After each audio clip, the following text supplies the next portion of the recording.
Su vida es crear. Tiene el corazón dividido entre sus dos grandes pasiones, la arquitectura y la música. Con una ya ha conseguido un gran hito, es uno de los responsables de la remodelación de la Plaza Castelar de Elda, y con la otra emprende un camino guiado por dos colores, el blanco con V y el verde. Los peldaños de nuestra escalera nos llevan a conocer a Fran Blanco.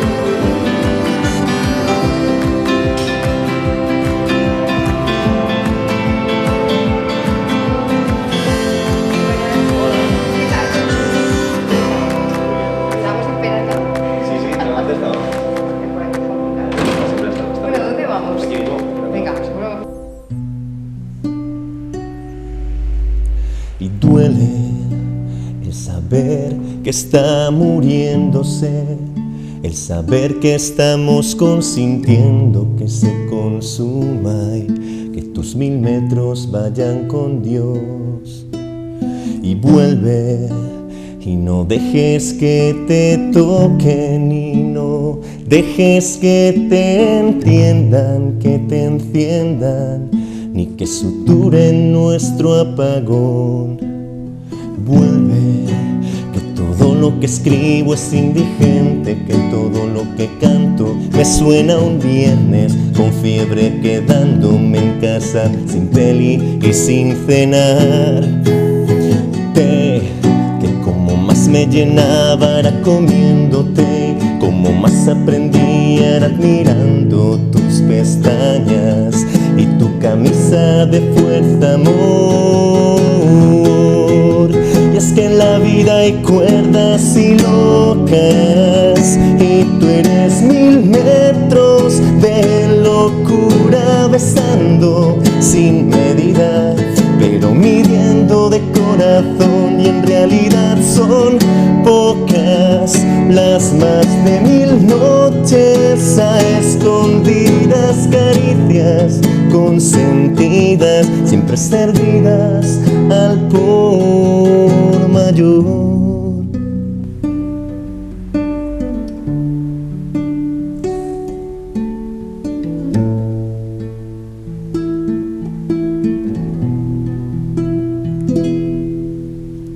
Ahora nos faltan los aplausos, pero estoy yo sola, te valen los míos, que ya son suficientes. Perfecto, sí. Fran, buenas noches, bienvenido. Es para nosotros un placer que nos abráis las puertas de tu estudio, tu guitarra y tú. Porque, oye, todos los artistas le ponen nombre a la guitarra, ¿la tuya tiene nombre? La mía, esta no tiene nombre, le puse nombre a la primera que tuve, Sí. pero a esta todavía no le he puesto nombre, no creo, no sé si le pondré... ¿Pero se puede saber el de la primera? Sí, la llamé Lola. ¿Lola? No por nada en concreto. Bueno, esta la puedes llamar Lolita, ¿no? Lolita. Ya que tuviste a Lola. Esta es la siguiente, sí. Tienes a Lolita. Bueno, hablamos de Lolas y Lolitas, aunque tu género o tu influencia musical nada tiene que ver con el flamenco, sino más bien con la música romántica, con las baladas, con los cantautores. Ser cantautor es una palabra muy grande, ¿no? Muy grande, a mí se me hace grande muchísimo porque cuesta llegar a considerarme a mí mismo cantautor todavía, ¿no? Porque al final yo me dedico a hacer mis canciones y ahora he tocado en algunos sitios, pero como que se queda grande siempre, porque además la generación que hay ahora de cantautores es muy, muy potente. Claro, es que además ahora hay un movimiento musical en España, sobre todo redirigido, ¿no?, por la crisis que ha habido en el mercado discográfico, en el que son muchísimos artistas los que se tienen que autoeditar sus discos, aquello de Juan Palomo, ¿no? Yo me lo guiso, yo me lo como. Y este movimiento de artistas que generan su propia música, sus propias canciones, podríamos decir que está en auge, es decir, no es un mal momento para el cantautor en España. No, no, para nada, al revés. Además, como que dentro de la crisis, como tú dices, el cantautor que surge ahora sabe lo que hay y sabe que se tiene que apoyar a sí mismo y buscarse las castañas. Entonces, digamos que apoyándose en redes sociales, en operaciones de crowdfunding u otras historias de este tipo, se financia a sí mismo y al final lanza el producto. Si el producto es bueno, funciona, porque la gente lo llega a conocer. Tú eres un hombre creador de casas y creador de canciones. Bueno, tú has hecho el camino que toda madre quiere que su hijo haga, ¿no? Que primero estudie la carrera y que luego ya si quiere que se dedique al mundo de la música, ¿no? Tú estás intentando aunar las dos cosas, pero esa ha sido un poco tu trayectoria, ¿no? Totalmente, totalmente.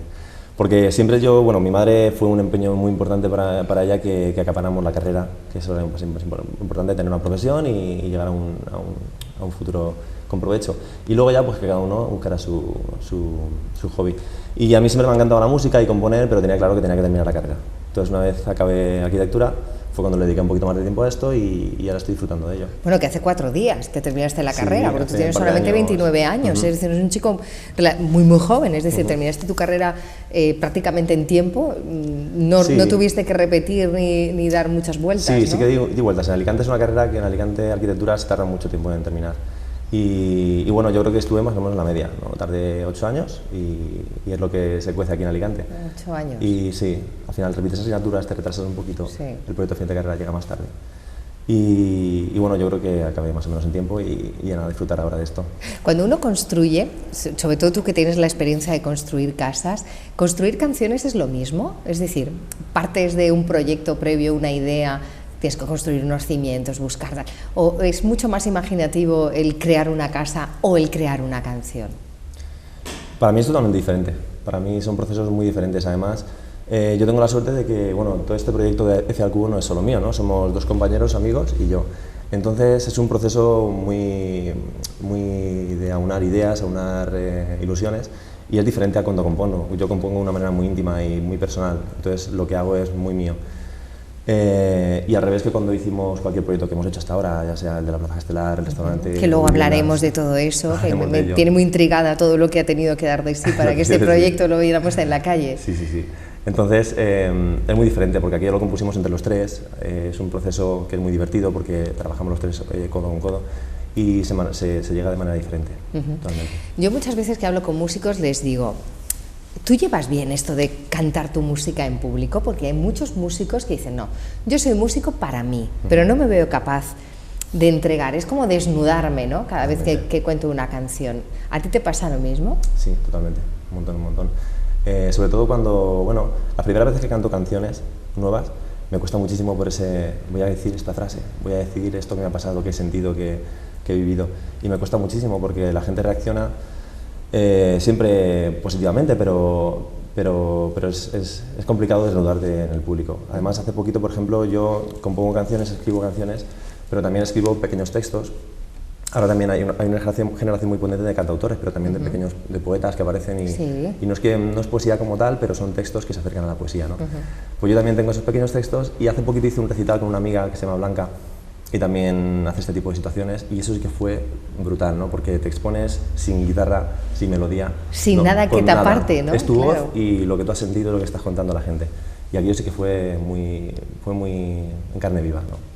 Yo siempre pienso, bueno, ahora ya no, porque a mí la época esta de ligar y de los novios ya se me pasó, pero yo siempre he pensado, digo, no hay nada más maravilloso que sacarte un novio cantautor, porque sabes que te va a tocar una canción, pero no hay nada peor que sacarte un novio cantautor, porque cuando lo dejes te va a poner a parir en una canción, ¿no? Sí, imagino, yo no he sido novio de cantautora, ¿no? Bueno, pero tú sí que puedes ser novio de alguien al que puedes escribirle una canción, pero luego también las tornas, ¿no? Claro, sí. Tienes las dos vertientes, la parte positiva y la negativa, pero yo creo que cuando en la segunda parte ellas ya ni te escuchan. Pero es verdad, bueno, no sé yo qué decirte, que las hay ahí que dicen, a ver, ahora que va a escribir o que va a contar. Sí. Bueno, los grandes artistas dicen que grandes partes de su biografía musical están basadas en sus historias propias, aunque yo creo que es imposible escribir siempre sobre ti. O sea, tienes que fijarte también en historias que te cuenta la gente, aventuras que te rodean, porque si no, todos los cantautores serían tristemente, vamos, estarían al borde de sufrir alguna enfermedad, alguna enfermedad mental, sí. Sí, además, bueno, todos esos cantautores que yo escucho, por ejemplo, pues al final acaban escribiendo sobre otras historias que les inspiran y que al final les llevan a componer. Yo personalmente sí que escribo, casi todo lo que he escrito ha sido sobre vivencias propias, pero bueno, también tengo cositas que te inspiran a otras personas. Y uno suele decir, no todo es mío, no, porque es como te quedas un poquito más aliviado, ¿no? Sí. Si la gente no sabe si estás hablando de ti o de otra persona. Claro, mira, esa es una buena idea, decir, no todo, hay cosas que me las invento, pero luego en el fondo es todo cosa tuya. Hablabas de influencias, ¿quiénes son tus fuentes de beber, ¿no? de inspiración musical? Pues actualmente yo escucho a gente como Marwan, no sé si la conocerás, cantautor ahora muy muy potente, Luis Ramiro, Andrés Suárez, María Rosalén, Carmen Boza. Pero bueno, esos digamos que son los que se acercan a, yo me acerco a su música, por así decirlo, pero escucho de todo, escucho el rock, indie, melódica, escucho un poquito de todo. Entonces no estoy cerrado a nada. De hecho, yo cuando empecé a escribir mis letras escuchaba OBK, ¿no? Ese es el grupo de mi adolescencia. Y yo me pasaba horas y horas escribiendo sus letras. Y así fue como empecé a escribir. Fíjate que hace muy poquito que fallecía David Bowie, que es uno de los grandes del mundo de la música, y a mí me da un poco de pena, ¿no? Porque parece que hay una parte de la generación hoy en día que no conoce artistas como Bob Dylan, como Paul Simon, como Peter Gabriel o como el mismo David Bowie. Al final, la música es un movimiento pendular, es decir, tiendes a buscar lo que otros ya han hecho antes que tú, ¿no? Sí, tú no inventas nada, ¿no? Todo es absorber de aquí y de allí, ¿no? Aprender de los que han hecho ya y llegar tú a algo diferente, pero no es inventado por ti. Decía Paul McCartney, la canción más fácil es la más difícil de hacer, ¿es verdad? Sí, de hecho las canciones con las que yo más contento estoy, por ejemplo, son con las que más fácilmente surgieron, ¿no? Y no le di muchas vueltas, las escribí sin más, los acordes estaban ahí y ya está, y a veces salen solas, sí. Pero ¿tienes ya muchas en cartera? O sea, ¿hay canciones desde hace años? Sí. ¿O la tarea propiamente dicha artística es de unos años a esta parte? No, yo vengo escribiendo desde los 18 años, por así decirlo. Yo escribía letras nada más, las letras porque no sabía tocar la guitarra, y tengo muchísimas canciones de aquella época. Y poco a poco pues les doy dando forma, porque ya sí que controlo un poquito más el instrumento y demás. Pero tengo muchas, y de hecho de las que toco ahora últimamente en mis actuaciones y demás, pues tengo una mezcla de un poquito de todo. Bueno, y háblame de esas actuaciones, porque no es lo mismo ir uno con una banda que ir uno solo, coger, ponerse como ahora, ¿no? Su paquetito en el suelo y decir, aquí estoy yo. Sí. ¿Cómo fue la primera vez, no? Pues, hombre, yo tuve la oportunidad de que un amigo me dio, Duende Callejero, es un grupo de aquí de y mi amigo, Alex es mi amigo, y me dijo, vente fantástico conmigo. Grupo, tengo increíble, que decir, sí. Duende Callejero suenan de maravilla. Duende Callejero, además, una fiesta y un arte que tiene sí, total. Increíble, sí. Y imagínate, mi música no casa mucho con la suya. No, nada, porque la suya es más flamenquito. Sí, más... aunque él es cantautor, él venía siendo cantautor y lo ha transformado pues, a lo que a él le gusta. Pues él me invitaba, me decía, tú te vienes conmigo y te quitas ese gusanillo de actuar en público y tocas. Entonces yo mis primeras baladas, estas canciones que escuchas así, las tocaba en medio de un concierto de Duende Callejero. Y para mí me costó mucho, pero realmente cuando hice mi primer concierto, que fue en julio, que ya fui con todo mi repertorio y dije, esto es lo que yo hago, esto es lo que yo he sentido, y así es como compongo, me costó muchísimo. Pero a la tercera canción estaba yo a mi salsa. Estaba más feliz que nada y lo disfruté mucho también. Fíjate que ahora que abriste un camino en el mundo de la música, yo entiendo que en tu caso sí que se delimita mucho más al mundo del hobby, ¿no? Porque si yo te hago elegir ahora entre tu carrera profesional como arquitecto a tu carrera como artista, te costaría decidir. Claro, sí, totalmente. No sabría elegir, pero porque dependería de cuál fuera, no sabría elegir, sinceramente. ¿No podrías? No podría elegir. Porque yo sé que la arquitectura es mi profesión, para lo que he aprendido y para lo que me he construido durante un montón de años. Nunca mejor dicho. Totalmente, sí, tal cual. Y lo que me va a dar de comer, lo que me va a dar unas satisfacciones que son geniales para mí. Pero por otro lado la música es algo muy personal, ¿no? Más personal incluso que la arquitectura. Entonces, a mí me encanta que esas dos vertientes estén en mí. Yo imagino que algún día pues, esto de la música ya no lo haré tan bueno, a día a día como lo hago yo. No se sabe, que la vida puede dar muchas vueltas, sí. O sea, que no es el primer artista que tiene una carrera profesional paralela que nada tiene que ver con la música. A mí me sorprende mucho que seas arquitecto, ¿no? Porque el arquitecto es algo como muy matemático, ¿no? Como algo como muy marcado, muy trazado, muy delimitado. Sí. Sin embargo, el mundo artístico parece estar un poco reñido, aunque cada vez hay más arquitectos que hacen obras de arte en su propia arquitectura, ¿no? Totalmente. Además, muchos arquitectos ahora se reconducen su camino al arte, ¿no? A la ilustración, a la escultura, a organización de eventos, ¿no? Porque la arquitectura es, sobre todo en Alicante, en nuestra carrera, la enfocan a muchos caminos, ¿no? Para que tú elijas lo que más te gusta. Entonces es muy creativo. La arquitectura no es tan matemática como se cree. No es solo hacer casas, ¿no? Claro, no es solo dibujar planos cuadriculados y demás, no, hay mucho más detrás. Entonces, pues sí que es verdad que puede impactar a primera vista, porque arquitecto y cantautor, pero en realidad pues es una parte creativa más de uno.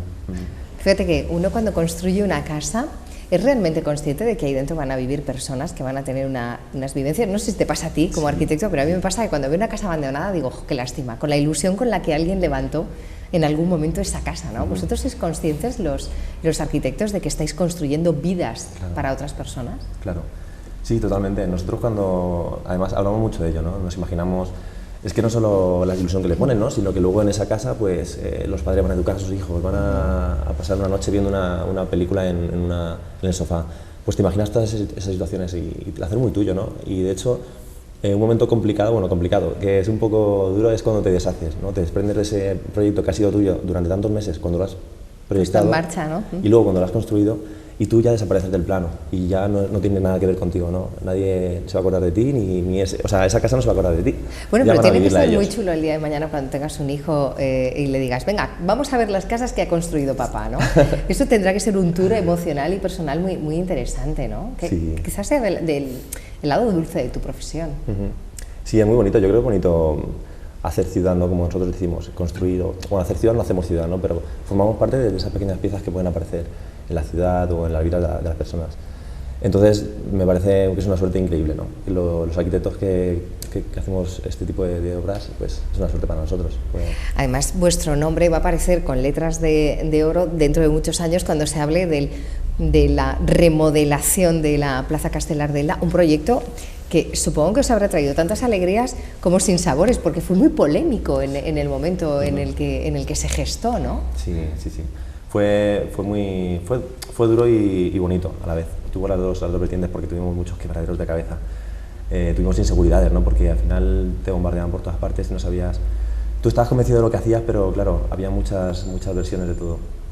Entonces fue duro, pero a la vez fue bonito y no nos arrepentimos de nada. Lo hicimos, yo creo que a ellos siempre se lo digo, ¿no? A Luis, Fran y a Fran, que son mis compañeros, siempre lo decimos, que con más ilusión que lo hicimos nosotros y más ganas de hacerlo bien, yo creo que no lo habría hecho nadie, porque la Plaza Castelar forma parte de nuestra vida, desde que crecimos aquí y somos de aquí. Entonces lo hicimos con muchísima ilusión y con muchas ganas de hacer un espacio adecuado a la ciudad de hoy. Sí, pero una de las primeras voces decía, jóvenes, tan jóvenes, no habrán otros arquitectos de la localidad, ¿qué tal? Eso, cuando alguien empieza, yo creo que le tiene que acongojar un poco, ¿no? Decir, ostras, dejadme por lo menos que lo haga, ¿no? Claro. Por lo menos que empiece a trabajar. Sí, bueno, es cierto, acabamos de salir de la escuela y era un proyecto grande, ¿no? Un proyecto importante. ¿Cómo llega ese proyecto a vosotros o cómo llegáis vosotros a ese proyecto? Pues en todos los sentidos, tanto para la ejecución como para lo que desarrollasteis. Pues en un primer momento, mi compañero Luis, Fran y yo hicimos el proyecto final de carrera sobre la Plaza Castelar, que yo fue un proyecto académico, formaba parte de nuestro recorrido en la universidad y cuando lo terminamos obtuvimos muy buena nota, matrícula de honor, se expuso ahí en Alicante, en la Casa del Mediterráneo y claro, aquello fue noticia porque tuvimos una buena nota con un proyecto de aquí de la localidad. Entonces los medios se hicieron eco. Cuando se hicieron eco los medios, el ayuntamiento se interesó por nosotros, nos llamó y nos dijo que si podíamos reunirnos, Adela Pedrosa personalmente. Entonces fuimos allí con la maqueta, teníamos una maqueta de 2 metros por 2 metros, de un proyecto que habíamos pensado para la escuela, no para la ciudad, ¿no? Exactamente, era un proyecto de escuela y con una reflexión que tenía intrínseca al proyecto. Entonces una vez le presentamos el proyecto allí, ella nos dijo, bueno, esto algún día espero que se pueda hacer, ¿no? Y se quedó allí. Pero bueno, nosotros nos fuimos y no pensamos que aquello fuera a ocurrir. Y meses más tarde nos llamó y nos propuso el participar del proyecto de la nueva remodelación de la Plaza Castelar, que fue un proyecto totalmente diferente al que hicimos en la escuela. ¿Había muchas diferencias entre lo que vosotros planteabais y lo que finalmente ha sido? Sí, había muchas diferencias. Hay una base con unos conceptos que eran importantes para nosotros y que creíamos que tenían que estar en la nueva Plaza Castelar, pero cambió mucho, tanto a nivel estético como de geometrías, de espacio. Lo vuestro era más arriesgado, ¿no? Era más utópico, sí. Allí se hacía una tabula rasa prácticamente, se mantenía vegetación en aquel proyecto y el resto era todo nuevo, y en este pues había que contar con unas preexistencias y unas situaciones que formaban parte de la ciudad. Sí, porque a Elda le quitas la concha de la Plaza Castelar y con que te vayas de Elda no tienes suficiente. No, además es impensable. Sí, en aquel proyecto estaba, se mantenía la concha, se mantenía el arbolado, se mantenían una serie de elementos importantes, la estatua, pues igual que ahora. Sí, bueno, claro, y los leones, aquellos famosos, ¿no? Está, el león, eso es que está en la Plaza Castelar. Cuando tú llegas a tu casa y le dices a tu madre y a tu padre, o bueno, a tu novia, a tu pareja, oye, que voy a hacer la nueva Plaza Castelar, yo no sé si me moriría de alegría, me daría una ilusión tremenda y luego me metería debajo de la mesa, a partes iguales, ¿no? Sí. Bueno, pues la verdad es que fue increíble, ¿no? La verdad es que poder contar eso a tu familia fue muy, muy grande. Yo recuerdo que se lo conté a mi madre, falleció justo un año antes, Vaya, prácticamente. Yo estaba terminando la carrera y ella falleció. Entonces para mí siempre fue una manera de... Un tributo, ¿no? Claro, totalmente. Para mí, yo creo que fue un gran orgullo para ella que aquello terminara bien. Cuando se lo conté a mi hermana, cuando se lo conté a mi padre, pues fue increíble, la verdad. Sí, Qué bien, qué chulo. Porque oye, llegar allí y decir, esto lo he hecho yo, ¡jo! Eso tiene que ser impresionante, ¿no? Encima un proyecto de tanto calado social, ¿no? Claro, una cosa además que sí, pero dices, claro, ¿sabes? Como, oye, pues mira, sí, hice unas magdalenas y me las pusieron aquí en el centro del pueblo, ¿no? Que estamos hablando de uno de los proyectos con mayor envergadura que se han llevado a cabo en ELA en los últimos años, ¿no? O sea, caminar por allí tiene que ser, no sé, yo me siento orgullosa de ti y eso que no te conozco de nada, ¿no? Sí, no, es un orgullo para nosotros sin duda. Lo único que, bueno, al final pues le restas importancia, ¿no? Al final la Plaza Castelar está ahí y lo que importa es que la gente lo viva lo mejor posible, y tú al final has formado parte pues de pensarla y de estar ahí en el momento adecuado. Pero ya está, tampoco puedes estar... dándole muchas vueltas, claro, ¿no? es un orgullo y ya está, y forma parte de tu camino. Evidentemente yo voy allí con mi sobrina, que es pequeñita, que tiene 2 años, y yo me siento súper orgulloso de que ella esté jugando en ese parque. Pero bueno, lo asimilas y sigues tu trayectoria, porque tampoco puedes quedarte ahí. Y luego lo demás, ¿no te parece pequeño? Cuando ya luego vuelves otra vez a tus casas, a tus bungalows, a tus chalés, dices, bueno, es que después de haber hecho una plaza de 300 miles de metros, pues esto es pan comido, ¿no? Esto no tiene... Claro. No, a veces de coña, así entre risas, sí que lo decimos mis amigos. Yo, mira, estamos haciendo esto y tal. Pero no tiene nada que ver. O sea, a veces hemos pensado un pequeño comercio y pensarlo ya te supone la misma ilusión que pensar un proyecto grande, ¿no? Al final le dedicas la misma intensidad. Lo único, pues, el número de metros cuadrados y la repercusión que tiene social. Y los calentamientos de cabeza. Eso sí, eso sí. ¿Las críticas qué tal? ¿Cómo las llevasteis? Las críticas las llevamos como pudimos. Sí, porque claro, nosotros estamos muy convencidos de lo que hacíamos. Eso sí que estamos muy tranquilos porque lo hicimos con toda la convicción. Pero claro, evidentemente hay opiniones de todo tipo, a nivel pues, de uso de la plaza como a nivel de arquitectura. Y lo llevamos, intentamos, y hubo cosas que la gente nos lo dijo y dijimos, ostras, pues sí. De hecho había unos señores mayores que siempre se reúnen allí en una zona enfrente del mercado y nos dijeron, oye, aquí tenéis que poner más bancos, porque nosotros nos juntamos por aquí y aquí esto funciona genial, tal. Entonces, ese tipo de críticas las repensamos y sí que se pudo hacer algún tipo de adecuación. Pero al final los espacios públicos los hace la gente, igual que cuando te viene alguien y te encarga una casa y te dice, oye, pues yo quiero que tenga tantas habitaciones, o quiero que tenga tantos cuartos de baño, pues exactamente pasa igual con un edificio público. Sí. Debería de hacerse más consultas a la gente, ¿verdad? Cuando se realizan según qué remodelaciones en los pueblos, deberían de muchas veces someterse a consulta pública, o por lo menos a poder ofrecer tu opinión, ¿no? Claro. La participación ciudadana es muy importante, porque bien es cierto que hay un sector que son los técnicos y la gente que tiene pues, su preparación académica y demás, que tiene una visión, pero la visión que tiene el ciudadano de a pie, que conoce exactamente cómo funciona su ciudad, cómo funciona su día a día y lo que necesita, es la más importante. Entonces, siempre tiene que estar ahí en todo proceso de pensar un espacio público, un edificio público. Bueno, pues ya has hecho una plaza, bueno, tú y los franes, porque sois todos franes. Sí, los franes, ¿no? Los franes, habéis hecho esa plaza Castelar, ya habéis hecho un montón de proyectos como estudio de arquitectura, estás empezando a componer tus canciones. ¿Tienes algún sueño de esos utópicos ahí marcados, de decir, no sé, yo quiero llegar a grabar mi disco, quiero llegar a construir esto? O sea, siempre yo pienso que las personas tenemos que tener una meta en la vida, ¿no? Si no, ¿qué fentido tiene? Claro, ¿no? Tienes que fijarte unos objetivos.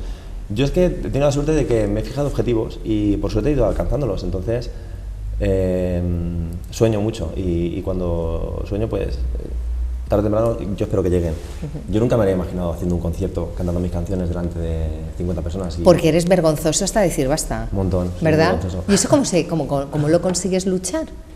Pues viviéndolo con mucha intensidad, ¿no? Porque al final intentar disfrutar del momento. Yo, la primera vez que me subí en el escenario, que fue en el Teatro Chapí de Villena, estaba rotadísima de gente. Un teatro pequeñísimo, también tú eliges cosas pequeñas, para eso empezar siempre. Yo tenía un grupo de música, que eso fue hace 4 años, y nos subimos ahí delante y esa fue la primera vez que yo canté en público y no me lo podía creer que estuviera allí. Cerré los ojos y canté y salió lo que salió. Que sea lo que dijera. Pero a sentirlo y a disfrutarlo. Hay que disfrutar hasta de los nervios, yo digo eso. Sí, pero cuando uno tiene vergüenza, te lo dice alguien que yo no tengo vergüenza, no sé lo que esté. Es verdad, me gustaría saber ese pánico escénico. Afortunadamente, cruzo los dedos, no me ha pasado, pero sí que es verdad que sin tener una traba emocional, ¿no? Decir, ostras, es que yo soy vergonzoso, ostras, es que no sé si soy capaz de enfrentarme a la gente. Es una doble barrera, una lucha en doble barrera, ¿no? Para poder ofrecer tu arte y también una lucha personal intensa, ¿no? Que le pasa a muchos artistas. Sí, además ha ocurrido que incluso ya después de muchos años han tenido que un problema de Bueno, ahora hace poco Pastora Soler tuvo que dejarlo, sí. Sabina le pasó también. Sabina también le pasó. O sea, yo voy a cruzar los dedos que a ver si ahora después de hablar me va a pasar a mí. No, eso ya ha pasado a ti. Que bueno, pues yo creo que es una pena porque no disfrutas de la oportunidad que tienes. Claro. Y además no disfrutas tú y no eres capaz de transmitir adecuadamente a las personas lo que tienes delante. Y aún así, por ejemplo, yo cuando ensayo en casa o ensayo donde estoy, digo, ostras, ojalá me saliera así cuando estoy delante de tanta gente, ¿no? Porque realmente transmitiría mucho más. O sea, que siempre hay un pequeño margen que no eres capaz de controlar. Yo al menos. Yo soy muy vergonzoso y me cuesta muchísimo más. Bueno, cada vez menos vergonzoso, porque sí, poquito a poco, ¿verdad? Vas abriendo caminos. Bueno, ahora cada vez hay más festivales, cada vez hay más festivales específicos para según qué sector musical. Es también una buena traba, ¿no? O sea, perdón, no una traba, sino un buen escalón para poder comenzar. Quizá echamos de menos aquí en el Valle un festival dedicado a cantautores. Aquí ha habido un mogollón de grupos y hay alguno, el Indie Festival, pero no dedicado exclusivamente a cantautores o a artistas que van en solitario. En solitario. Claro, yo sí que conozco aquí en Elda, además hay mucho arte, por así decirlo, hay mucho talento y hay muchos grupos, hay bandas y las ha habido. Y ha habido festivales, yo recuerdo el Viano Pop Rock, creo que era, el Endiv ahora, pero bueno, son otra música diferente a esta. Yo no conozco que haya habido festivales dedicados a cantautores o a gente que va en solitario. Entonces, pues sí que se echa de menos, pero también lo veo pues que no hay mucha variedad, no existe mucha gente que se lance a esto. Bueno, eso hay que decirte, ¿eh? A lo mejor si nos ponemos y lo creamos, a buscar por nos ahí, llevamos una sorpresa, ya, seguro que sí, porque seguro que hay gente que está buscando abrir camino. Además, en tu caso es curioso, tú tienes un nombre radiofónico, seguro que te lo han dicho 1000 veces, claro, ¿no? Lo de Fran Blanco. Como el de la radio. Sí, ¿verdad? Frase, como el de la radio. Es buenísimo para coger una habitación del hotel. Hola, buenas, soy Fran Blanco. La radio no te gusta. ¿La radio? No, nunca la he tampoco. ¿Ni te han hecho entrevistas ni nada? Sí, me han hecho entrevistas. Bueno, cuando la Plaza de Estela nos entrevistaron un par de veces y también por lo de Blanco, por el tema del cantautor.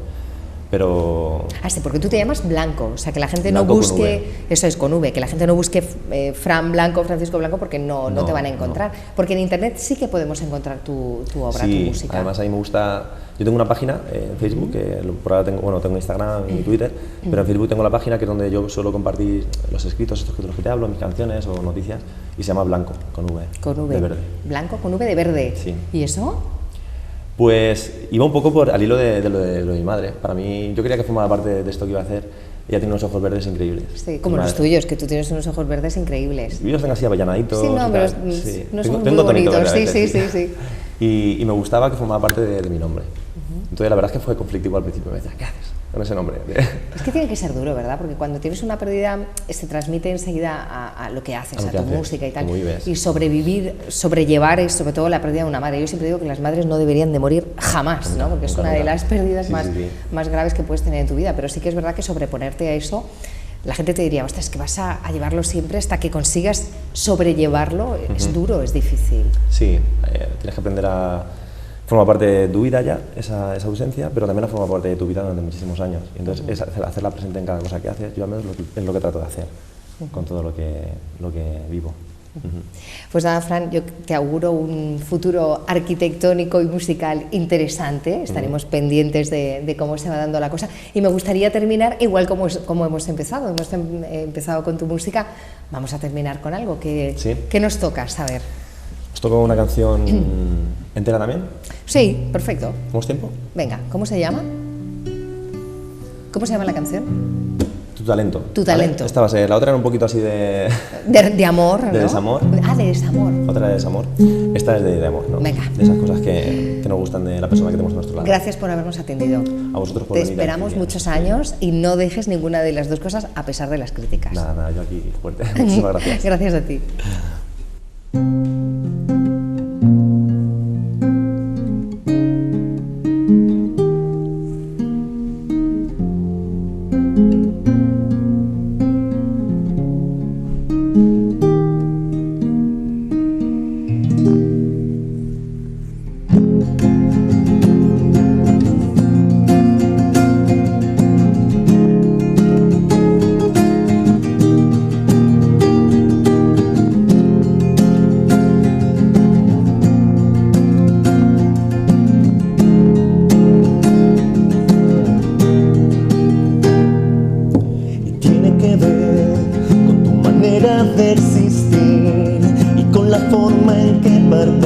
miras al mirarme, con tu modo de besarme y con el modo en que me amenazas bajo pena de suerte, con la forma en que respiras sin tanta dificultad,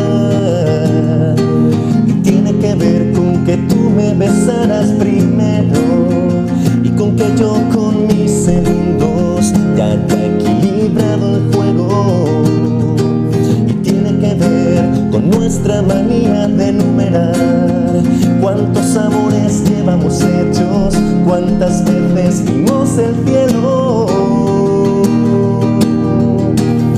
Que me besaste primero y qué más da si yo propuse este juego de dibujar con tu talento y en tu ombligo mi epicentro, y coserte a besos y enmendar tus huecos, tapizar tu sexo y en tu ombligo mi epicentro.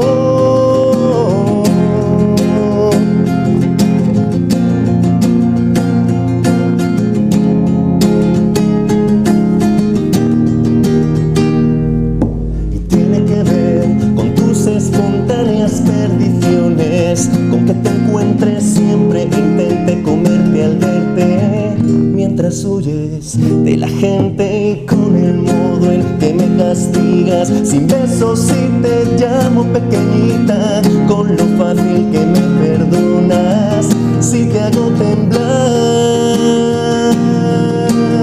Que me besaste primero y qué más da si yo propuse este juego de dibujar con tu talento y en tu ombligo mi epicentro, y coserte a besos y enmendar tus huecos, tapizar tu sexo y en tu ombligo mi epicentro. Que te voy a comer hasta no dejar nada, que voy a hacerte infinitos amores, lento, muy lento, hasta tener que volver a contar. Que te voy a explicar unas cuantas locuras de amor, y tendrás que usar tu talento muy dentro y asumir que estar loco por ti es mi plan.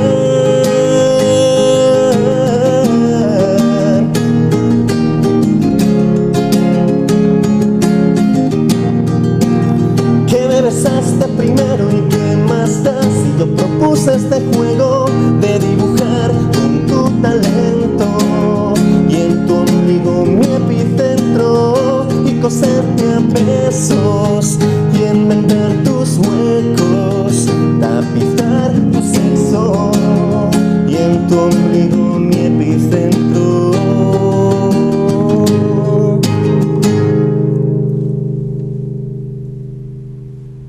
Intercomarcal Televisió. Per a tu, per a tots.